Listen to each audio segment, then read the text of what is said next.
Good morning, everyone. My name is Amanda DeFrancisco, and I'm going to read a story to you today called Harry the Dirty Dog by Jean Zion and pictures by Margaret Boyd Graham. I decided to read this story to you third graders because in your reading classes, you should be learning how to describe characters, and you should be able to tell us why they do what they do. Before we start, I just want to ask, why do you think there's a picture of two different dogs on the front of this story? Which one do you think is Harry? Or maybe, do you think they're both Harry? Let's find out.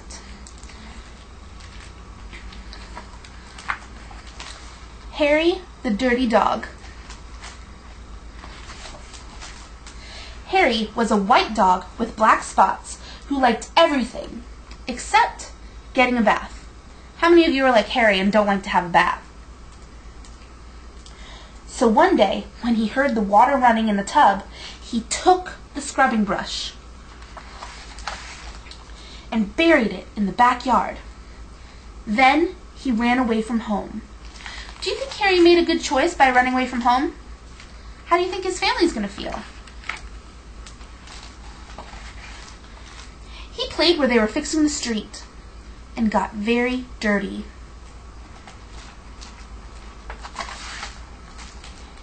He played at the railroad and got even dirtier.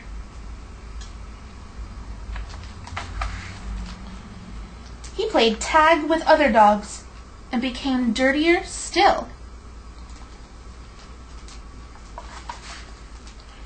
He slid down a coal chute and got the dirtiest of all. In fact, he changed from a white dog with black spots to a black dog with white spots. How many of you are like Harry and think that it's fun to get dirty? How many of you would rather be clean all the time? Although there were many other things to do, Harry began to wonder if his family thought that he had really run away. He felt tired and hungry too, so without stopping on the way, he ran back home. How do you think Harry's family is going to feel when they see how dirty he's gotten? What do you think they're going to want to do with him? Give him a bath? When Harry got to his house, he crawled through the fence and sat looking at the back door. One of the family looked out and said, "There's a strange dog in the backyard. By the way, has anyone seen Harry?" Why do you think his family doesn't recognize him? Is it because he doesn't look like a white dog with black spots anymore?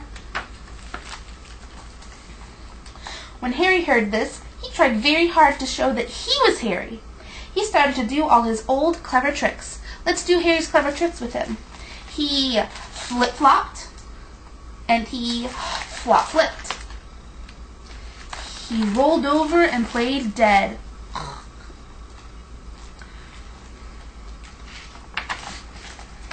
He danced and he sang. He did these tricks over and over again, but everyone shook his head and said, "Oh no, it couldn't be Harry." Harry gave up and walked slowly toward the gate, but suddenly he stopped. He ran to the corner of the garden and started to dig furiously. "Help him dig! Help him dig!" Soon he jumped away from the hole and started barking short, happy barks. He'd found the scrubbing brush, and carrying it in his mouth, he ran into the house. Up the stairs he dashed, with the family following closely behind. He jumped into the bathtub and sat up begging with the scrubbing brush in his mouth, a trick he had certainly never done before.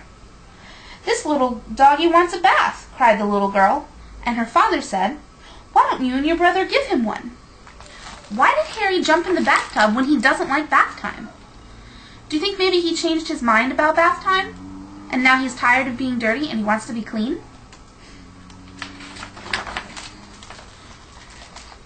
Harry's bath was the soapiest one he'd ever had. It worked like magic. As soon as the children started to scrub, they began shouting, "Mommy! Daddy! Look, look! Come quick!" "It's Harry! It's Harry! It's Harry!" they cried. Harry wagged his tail and was very, very happy. His family combed and brushed him lovingly, and he became once again a white dog with black spots. It was wonderful to be home. After dinner, Harry fell asleep in his favorite place, happily dreaming of how much fun it had been getting dirty. He slept so soundly, he didn't even feel the scrubbing brush he'd hidden under his pillow. Why do you think Harry hid the scrubbing brush under his pillow? Do you think he really changed his mind about bath time? How do you know? Well, that's the end of my story. Do you guys have any questions? Yes, Billy. That's a very good question.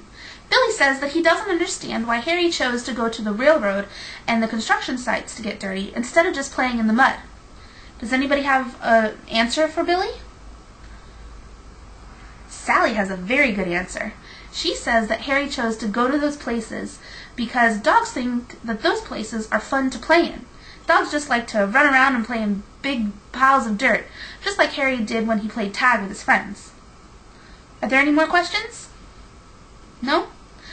Well, thank you for letting me read to you today. I chose the book Harry the Dirty Dog by Jean Zion, not only because it's one of my favorites when I was little, but also because the fun doesn't stop with Harry at the end of this book. Jean Zion wrote 3 more stories with Harry as the main star. They're called Harry by the Sea, Harry and the Lady Next Door, and No Roses for Harry. I also chose this book because Jean Zion did a great job of developing Harry as a character and keeping him consistent throughout the story. In the beginning, we learn that Harry likes to do everything except take a bath. We know that Harry doesn't like bath time because we see him hide the scrubbing brush at the beginning and also at the end of the story. And we know that Harry likes to play because we wander around town with him watching him play. Having a character like this that's consistent throughout the whole story makes it easy to interpret the character's actions. Sipe talks about different categories of response, and I chose to incorporate the personal. Sipe says, in this category, children connect the text to their own personal lives. Within that category, there are 2 subcategories, and I chose to take the life-to-text approach. I did this by asking questions like, how many of you are like Harry and like to get dirty? By doing this, I allowed the children to connect with Harry and understand why he doesn't like bath time. Sipe also mentions different types of expressive engagement. In my presentation, I chose to incorporate dramatization, and I did this by allowing the students to perform Harry's clever tricks with him when he's trying to get his family to recognize him. And I also allowed them to help Harry dig the scrubbing brush out of the garden and to bark happily when he found it. One of the critical thinking strategies that I used is strategy number 17, questioning deeply, raising and pursuing root or significant questions.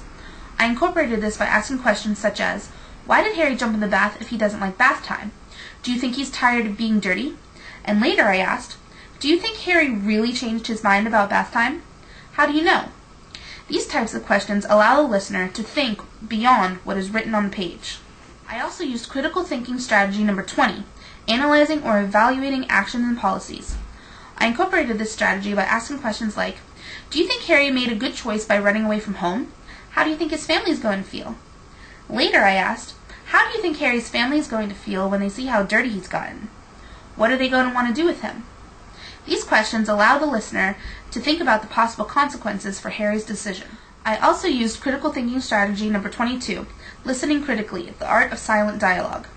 I incorporated this strategy by allowing time at the end for listeners to ask questions regarding what they heard in the story.